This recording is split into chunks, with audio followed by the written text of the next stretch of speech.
Takođe, mi smo i dobru saradnju sa međunarodnim finansijskim institucijama ranijeg perioda uspjeli da vratimo, figurativno rečeno, na zelenu granu.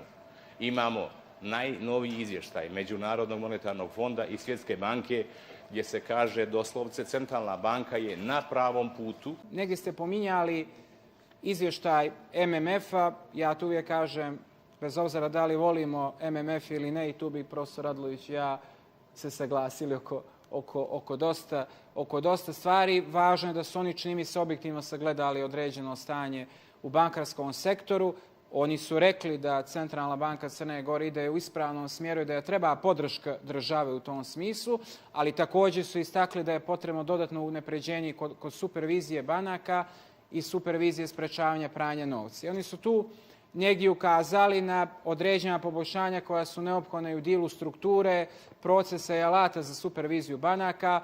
Oni su tu negdje pominjali, čini mi se, osnivanje supervizorskog odbora, koji bi bio adekvatnija podrška odlukama višeg menadžmenta. Također su istakli potrebu da se uradi detaljna revizija zdravlja bankarskog sektora u Crnoj Gori, prevashodno do, čini mi se, kraja 2020. godine, kada je u pitanju revizija kvaliteta aktive, tako da zaista u tim preporukama Međunarodnog monetarnog fonda postoji dosta veoma ozbiljnih sugestija na kojima treba raditi u narednom periodu. Odgovorit ću i gospodinu Mugoši. Mi smo već formirali supervizorski komitet i on imao 3 sjednice i tu je članovi tog komiteta su najsposobniji ljudi u Centralnoj banci Crne Gore. Time će se svaka individualnost potpuno isključiti i kolektivizovati najvažnija nadležnost Centralne banke Crne Gore. Drugo, oko AQR-a već smo počeli implementaciju, donijeli akcioni plan i održali prvu koordinaciju. Ispoštovat ćemo akcioni plan koji je u punoj mjeri usaglašen sa svim finansijskim međunarodnim institucijama. I treće se odnosi na nenamjenske potrošačke kredite. Imate taj naš nalaz u samom izvještaju, znači prije nego je došao Međunarodni monetarni fond, mi smo konstatovali da su potencijalni rizici, dužina perioda i stepen nivoji kredita. Tako da sve 3 aktivnosti za koje ste pitali, želim da vam kažem da je Centralna banka veoma proaktivna u tom pravcu. Pitanje je da li ćete, gospodine Žugiću, objaviti i upoznati javnost sa izvještajem tehničke misije Međunarodnog monetarnog fonda o stanju o radu Centralne banke u sektoru kontrole banaka i kreditnog rizika. Da li ćete to da uradite? Jer ja, koliko znam, taj izvještaj MMF-a nijeste objavili, a po mojim informacijama kvalifikacije i preporuke koje se nalaze u izvještaju tehničke misije MMF-a kontrole banaka su veoma surove prema onome što se dešava u Centralnoj banci.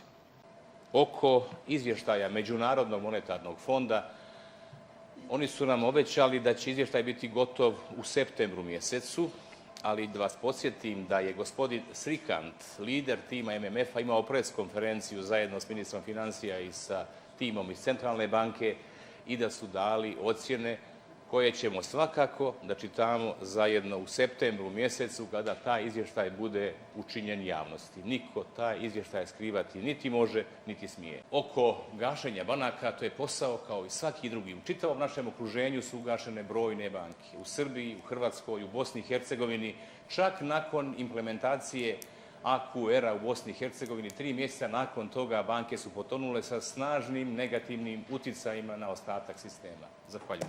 Dakle, to su problemi nezakonitosti. Ja sam u prvom dijelu ukazivao na neke druge probleme koji se tiču i nepotizma i tako dalje, i sudskih procesa koji opterećuju kredibilnost Centralne banke i toga i činjenice da ste naveli da je MMF u tehničkom izvješću rekla da se Centralna banka kreće u dobrom pravcu.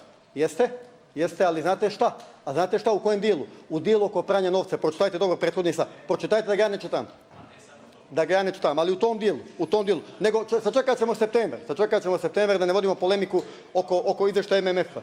Dakle, ukazujem da imamo flagrantno kršenje zakona u izvještajnoj i ovoj tekućoj godini i pad reputacije centralne banke.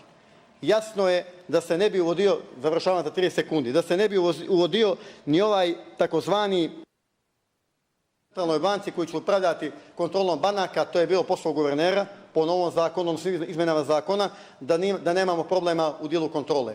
Oko Atlas banke smo se ispričali evo pola godine i kad su počeli problemi, kad ih je banka identifikovala, šta je banka radila. Ovo je banka, gospodine guverneru, koja ima isključivo funkciju supervizije i kontrole banaka.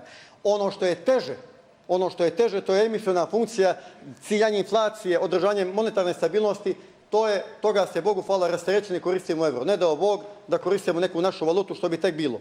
Ali ni ovaj dio koji je ostao, supervizije, odnosno kontrole banaka, nažalost, sa sve kadrovima tamo, sa sve procedurama, sa sve podrškom koju ste imali iz polja i unutra, niste obavili kako treba. To je ono što su fakti. Ja sam rekao i svim zaista zaključujem, država oštećena, pale garancije 9,8 miliona, oštećene lokalne uprave koje su imale račune kod Atlas banke, oštećeni IRF, oštećeni građani, a to kako je oštećen sistem finansijski i kako je stabilnost i kakve na banke dolaze, a kakve odlaze, a kakve neće da dođu, to najbolje znaju građani.